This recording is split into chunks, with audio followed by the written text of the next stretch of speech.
you ready to make technology work for you? Tune in to Act on Tech, the podcast where we break down the latest tech trends and show you how to boost your productivity at home and in your business. So, subscribe to Act on Tech today and visit alexcustomtech.com to see how we can take your business to the next level. That's Act on Tech, your guide to smarter tech for a smarter business. Alex Custom Tech, IT means integrity and trust.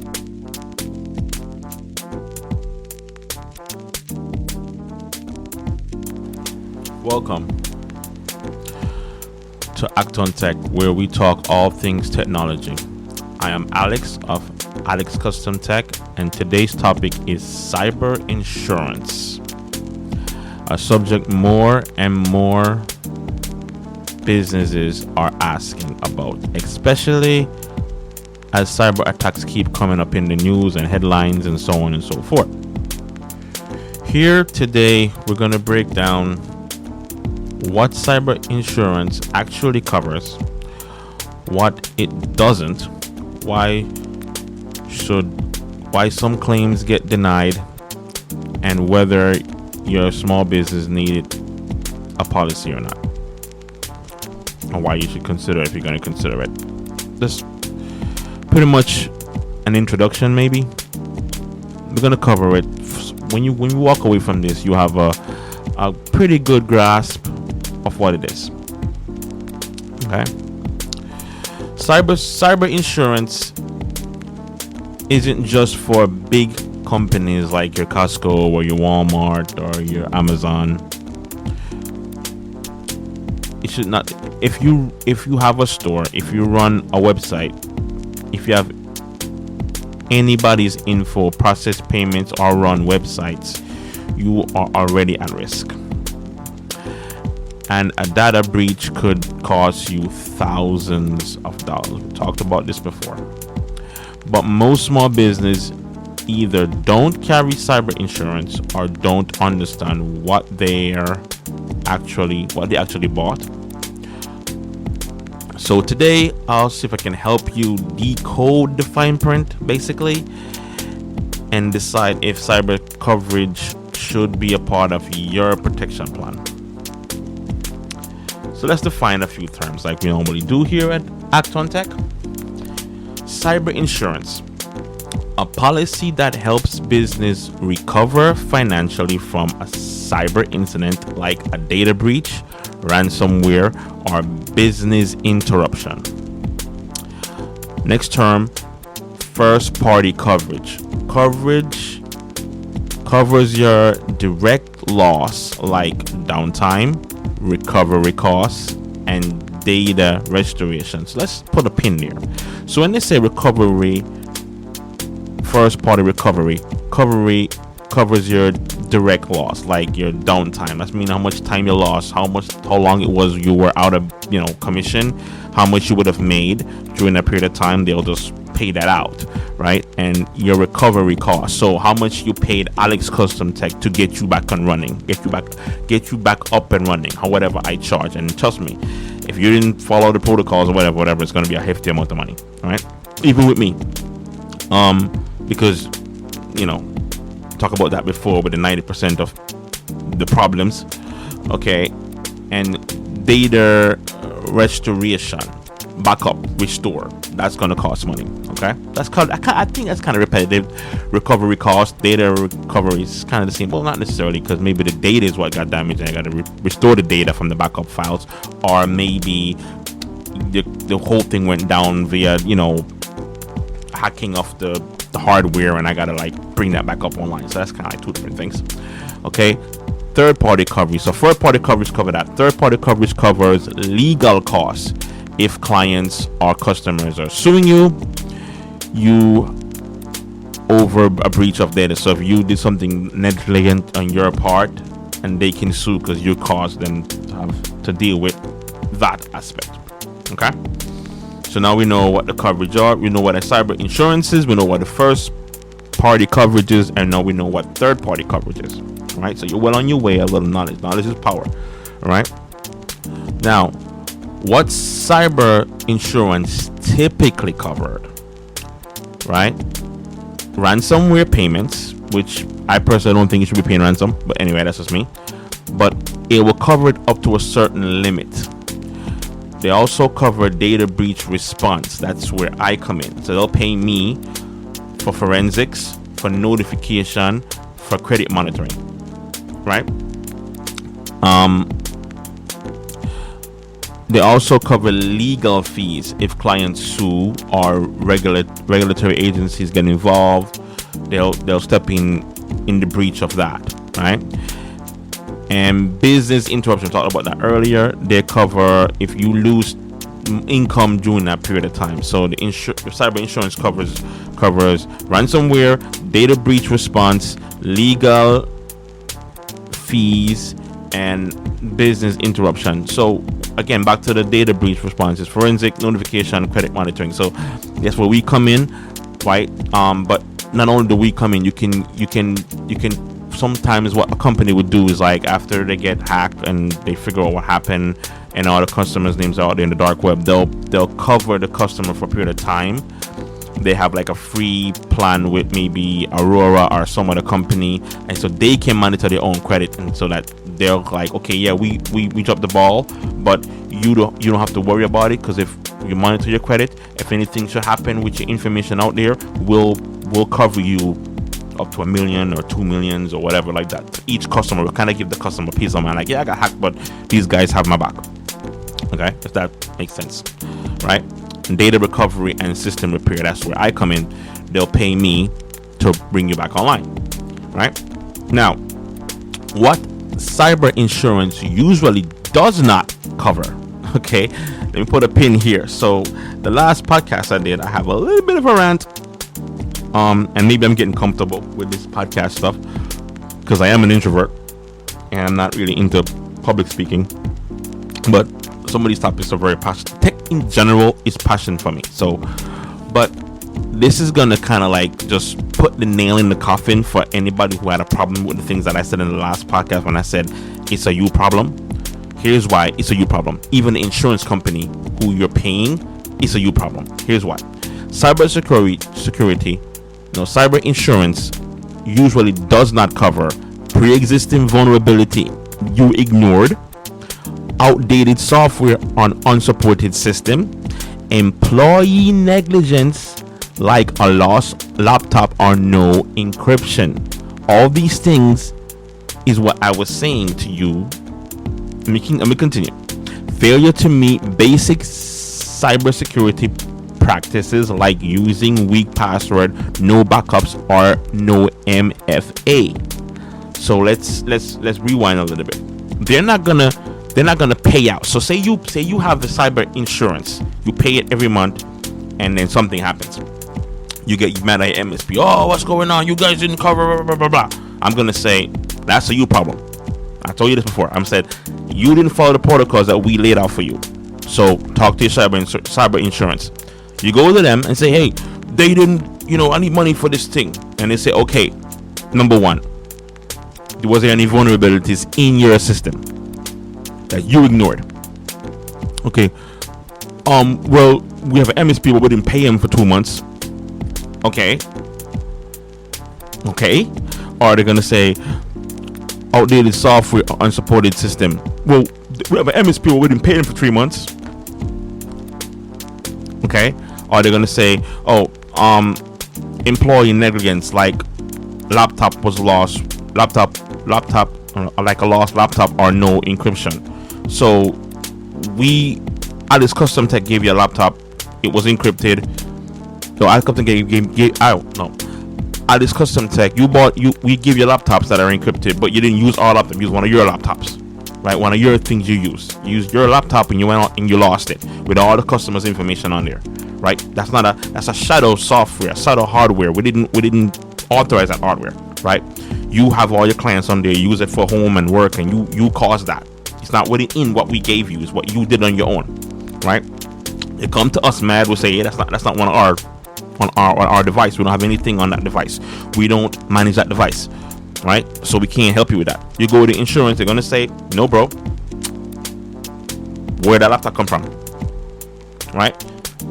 Failure to meet basic cybersecurity protection, like using weak password. You didn't use the multi-factor authentication. You didn't do it. All right. Criminal investigation or reputation damage. I feel it's shady overall. That they're not going to pay that out for that. They're not going to help you with that because you're just a shady person. That's not going to happen. All right. You can't go to them if you're money laundering and that kind of stuff. Right. Why some claims get denied? You didn't follow your stated security protocol. When they sign you up, they say these are the things that we expect you to do on a day-to-day basis. If you're not doing that, if you're not have your MSP doing that, or MSP is not on board with the insurance, find out what you're supposed to get with them and say, this is what my insurance says. Can you do this? Yes or no? And you pay them every month. You're supposed to pay them, right? So they can do their job. You should have no problem. You didn't notify the insurer within a particular time. If you get breached, you should know you got breached. Again, Alex Custom Tech, we're monitoring you all the time. We're gonna know when it happens. But if your MSP didn't let you know, or you don't have an MSP, you're doing on your own, those are kind of the things. You had inadequate logs or could not prove that you were attacked. That happens. I find it hard to believe, but that happens. You didn't have proper documentation or didn't patch known vulnerabilities. We just talked about that in the last podcast. You see the pop-up on Google that says Google need an update. You ignore it because it's annoying, right? Some of the things that we do here at Alex Custom Tech is that some of the things the clients are going to have to do. We can update Google, of course. We might force out something at the end of the month or whatever, but they could do it because some of the things we let go through. Some of the things we let them see when they're on the computer. They might see the Google pop up. They say, "Hey, update it." Even like with Windows have an update every month. We don't force it on the computers, right? They'll see it. We have it in the system, and it sends out the update to each of the computers, and the computer will say, "Hey, this computer need to be updated." And next restart, and people ignore it and ignore it and ignore it and ignore it, and within those ignoring time, something could happen. Because again, what an update really is that there's a vulnerability that was discovered that is patched, that the update fixes. So your computer without the update has that vulnerability that the whole deep web knows about, that you're delaying patching. You have to think about it like that. That's kind of how that works. So, what you need to qualify for cyber insurance. Okay. Do you use multi-factor authentication? You want to say yes to that. Do you have a backup or recovery plan? You want to have an MSP that has that covered. Do you have network monitoring 24/7? Like I said, it's hard to pay for these things, but they matter. You want to be able to say yes to that too. These are things that Alex Custom Tech offer. Do you train your employees on cyber security awareness? We talked about this in the last podcast. Human beings are the firewall. They're the most important firewall. If you do the cyber training every 3 months, you can say yes to this. Oh yeah, we train them all the time. We teach them about phishing emails, what it look like. We teach them about what not to click on. We have training. We have simulations. We do like a little mock thing every month and see who responds to it very well. Blah blah blah. You are ready. Okay. The more protection you have in place, the better your premiums and the more likely your claim to be approved if something should happen. You know what's beautiful about this kind of things? It's so funny. They want you to do all these things, right? But if you do really do all these things, are you really gonna get hacked? So again, apples and oranges. So how much does cyber insurance cost? Depends.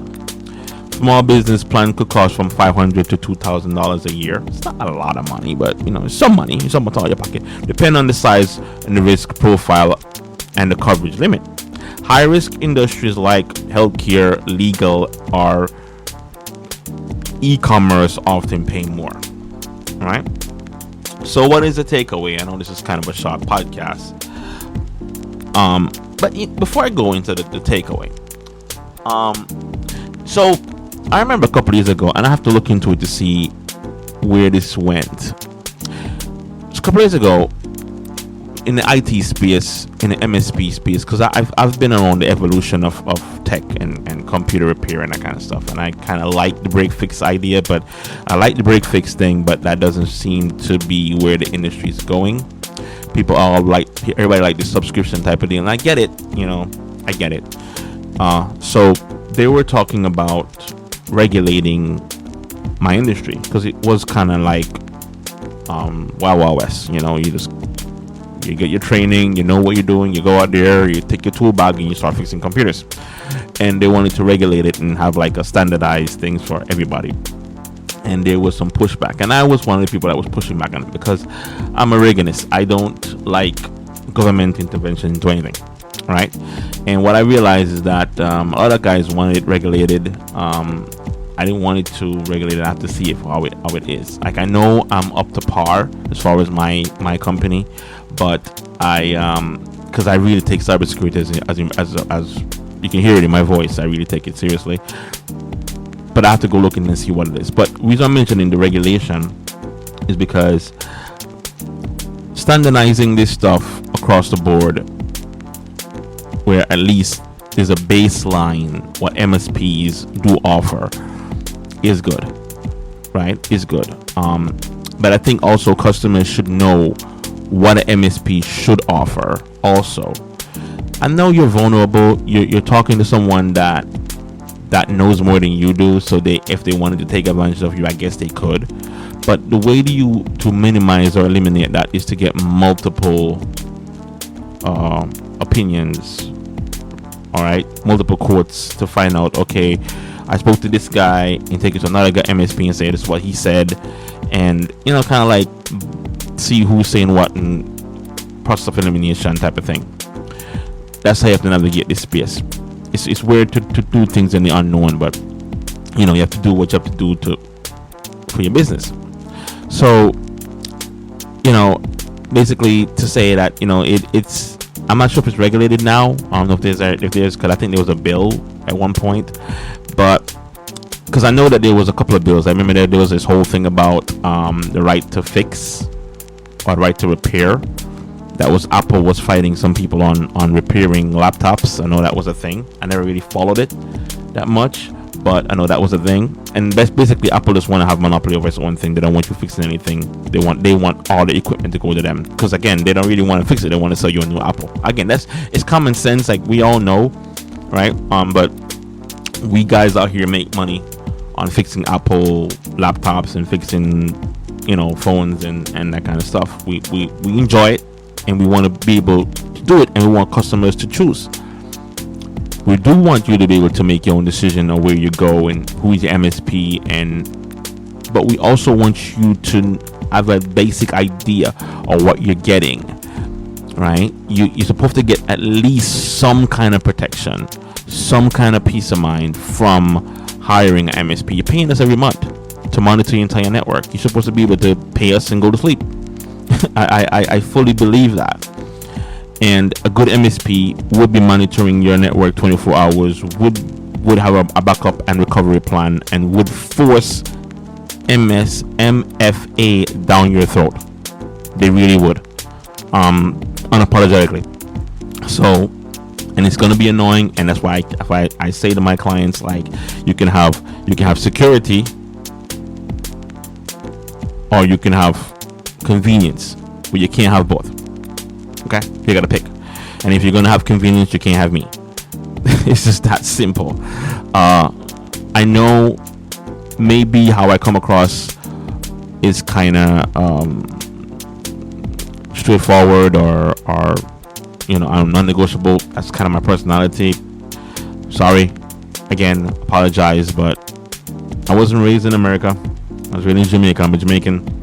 I grew up in Jamaica. I came here in 1997, and it was a culture shock for me. And the cuddling, I don't understand it. And again, and it's the same thing with this. Like, when you go online, there are people out to get you, man.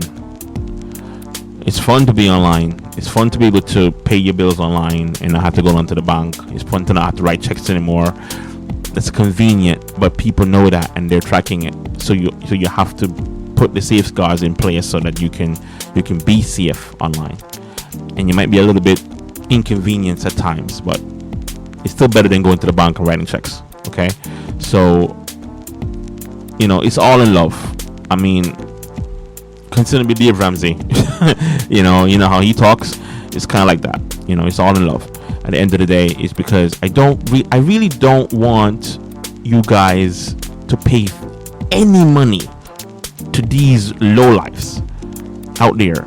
That there's, because think about what they're doing. They're so smart. They could get a job. They could be their own IT. They could be an IT company. Why do that?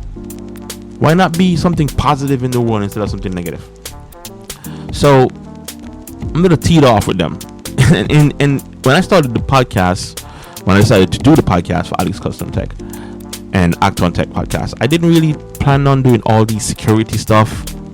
I thought I was gonna talk about network and VLANs and why they're cool and what access point to get, what equipment to get. And I'm hoping I get to go back on that. But every time I look at the news, it's like cybersecurity this, cybersecurity that, cybersecurity this, cybersecurity that. So I'm like, okay, let me put my 2 cents into the ring and make sure that you guys know what's going on. Because again, if I don't get any customers from here, that's fine. But at least you listen to the podcast and you hear what to do.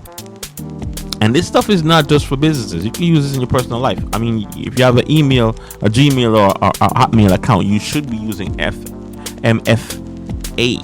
You should be multi-factor authenticated. You should not just be putting in your password, and you should have all your password the same on all your devices. That should not be. You should pay for Aurora. Yes, they're not sponsoring me, but you should pay for them, and I mention them a lot. But you should pay for them. They are worth it. So the takeaway from this podcast is, if you have any digital customers, data, or rely on tech to run your business, consider cyber insurance policy. But don't rely on it alone. Insurance is a backup plan, not a security strategy. So you want to get with your MSP, build out your security strategy, do your training, have your backups and recovery in place, get your 24 monitoring, do your audits, all those things. And addition to that, you get your cyber insurance, and then voila, you have a nice, well packaged thing to go, and you can focus on your business all day, twice on Sundays. You are secured, right? Anything should happen, you have a plan in place. That's all this is, and that's all it should be. So thanks for tuning into Act on Tech again. Cyber insurance is becoming just as essential as liability or property insurance, but only if you know what you're getting. This was just to kind of give you an idea that cyber insurance is out there, what it really offers, what would deny your claim, what would approve your claims. Want to go over that. It's a little bit of the fine print. Again, there's way more to this than what I'm doing, but this right here gets you through the door. When you go and talk to the salesperson, you have information if it is to this podcast. All right. And again, if you want help assisting with cyber readiness and want a checklist for your insurer, if you're looking into this, we can help you with that. Reach out to me at info@alexcustomtech.com. Don't forget to subscribe and share this episode if you want to. Stay productive. Like I always say, stay productive out there. Until next time, stay prepared, stay smart, and keep acting on tech.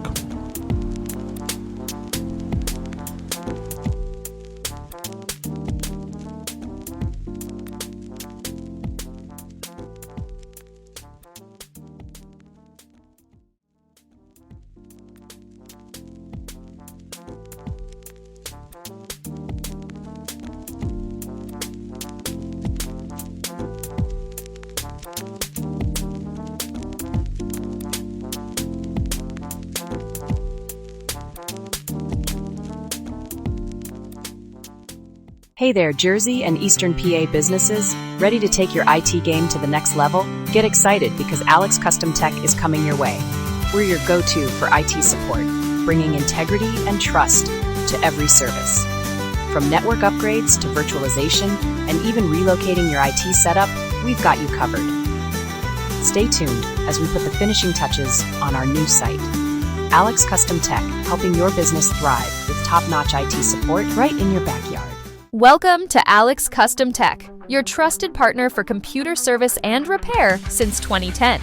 We provide professional consulting services to clients throughout New Jersey and Pennsylvania, offering everything from computer repair to network design and installation. Our focus is on building efficient, results-driven professional relationships with our clients.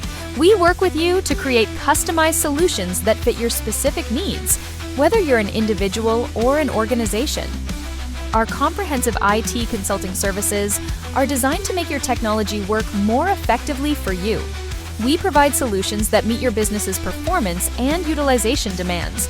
Because we understand that when your technology doesn't work, neither do you. We specialize in network design and implementation, taking the pain out of network creation, maintenance, and repair.